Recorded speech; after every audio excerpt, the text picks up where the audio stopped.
Assalamualaikum warahmatullahi wabarakatuh. Perkenalkan, nama saya Muhammad Zarobi dari Teknologi Presentasi Angkatan 2024 dengan 3 digit yang terakhir 030. Jadi, pada kesempatan kali ini saya akan mempresentasikan materi mengenai FreeRTOS Advanced, di mana fokus pembahasan hari kita hari ini adalah bagaimana sih pengoptimalan arsitektur sistem mengelola memori dengan aman, serta mengatur sinkronisasi tugas pada sistem tertanam berskala kritis dan kompleks. Nah, next.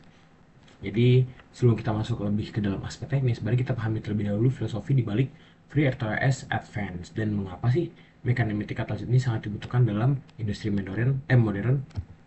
Nah, jika pada tingkat dasar kita hanya berfokus pada pembuatan tugas paralel dan delay sederhana, maka pada tingkat lanjut kita tuh dituntut untuk mencapai dua poin utama. Yang pertama itu ada determinisme tinggi.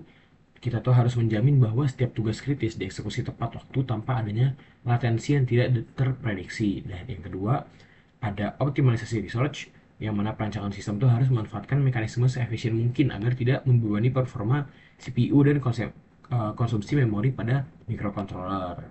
Nah, next, salah satu pilar terpenting dalam sistem real time adalah manajemen memori, yang mana kegagalan dalam pengelolaan memori dapat menyebabkan stack overflow atau sistemnya akan crash, teman-teman.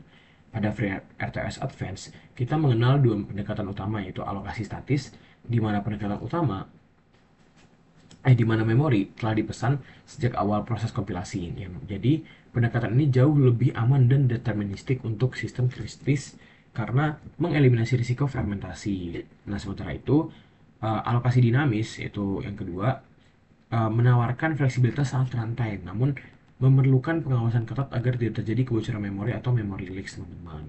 Next, mekanisme komunikasi. Nah, jadi, untuk membangun sistem multitask yang kompleks antar tugas harus dapat saling berkomunikasi secara aman. Nah, jadi terdapat tiga mekanisme utama yang disediakan oleh FreeRTOS, teman-teman. Yang pertama ada queue, kedua ada semafor, dan mutex. Nah, queue ini berfungsi sebagai media pertukaran data berbasis antrean FIFO atau first in first out, menjaga integritas data tanpa ketergantungan pada variabel global.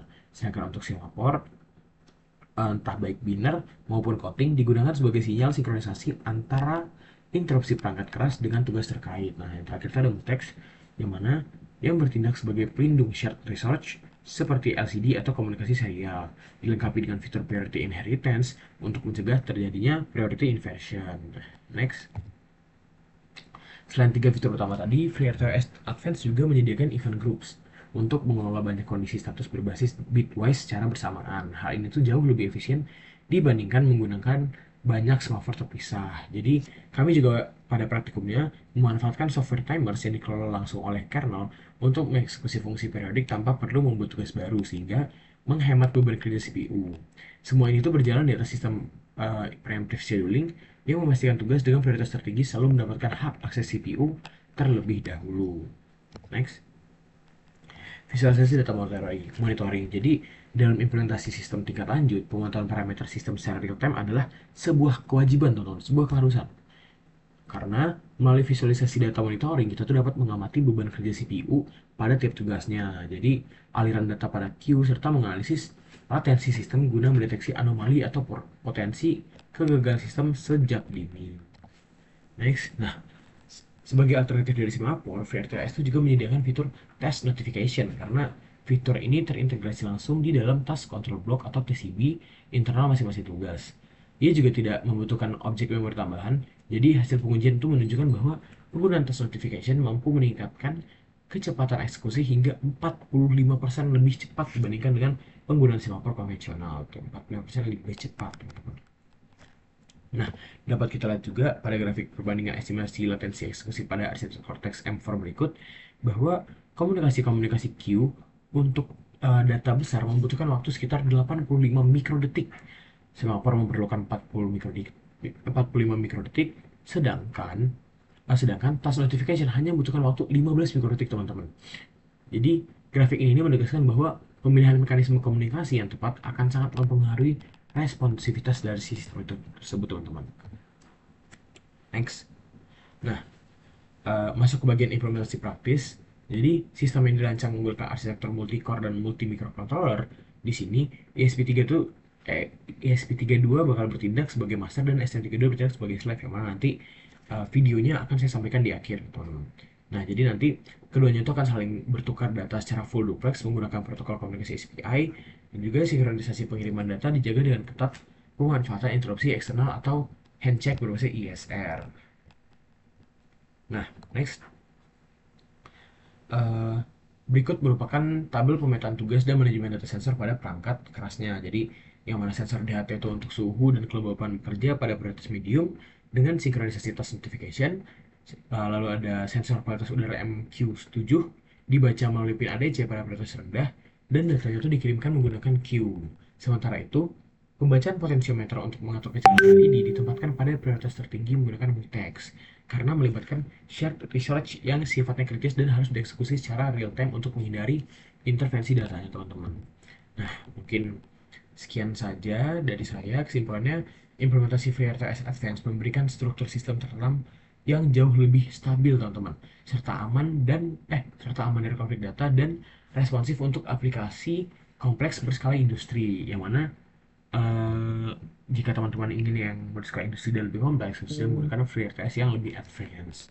Mungkin segitu saja presentasi dari saya. Maaf jika ada salah kata. Terima kasih untuk praktikumnya juga, Pak Rofik, karena ini merupakan praktikum terakhir, modul terakhir.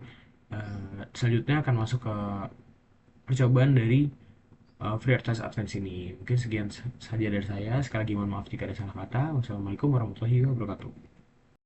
Oke, ini adalah percobaan terakhir atau modul terakhir dari sistem embedded, yaitu implementasi multitasking dengan FreeRTOS antara ISP dan STM32. Nah, di sini komponennya ada DHT22, MQ7, potentiometer, LED, ESP, STM, dan I2C. Nah, di sini kita menggunakan ADC. Percobaan itu ada ADC, DAC, SPI. SPI itu antara ISP dan STM. Terus ada I2C di sini. Nah, ini DAC-nya tuh dari potensio, dia dibaca ke ini PWM dari LED. Mengubah kecerahan LED dari potensio. Iya, potensio. Nah, terus cara kerjanya. Nah, ini si ISP itu membaca sensor DHT22 MQ7 sama nilai ADC dari potensio. Ya, potensio. Nah, terus kemudian dikirim ke STM32. Nah, nilainya ini ditampilkan ke ini I2C. Ini ya, ada nilainya potensio, temperatur, humidity.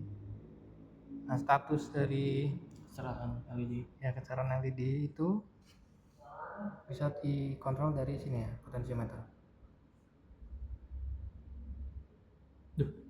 Udah itu.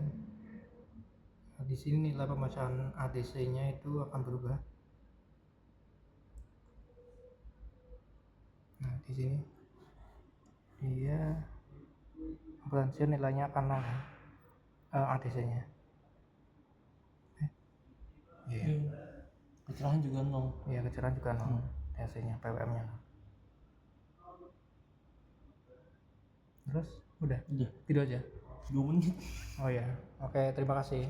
Kita tampilan dari serial monitor yang dihasilkan dari ESP32 karena si STM32 ini tidak bisa ya, karena ya pakainya ini styling serial monitornya.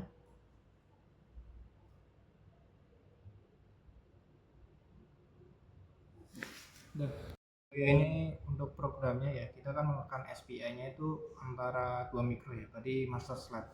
Nah, ini untuk masternya itu si ISP, slave-nya STM32.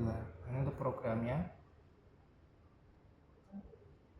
dari master ISP32. Ya, di pin-nya, nah itu void loop-nya yang bekerja. Nah, ini ya itulah ya. Ini untuk slave-nya untuk STM32 nya.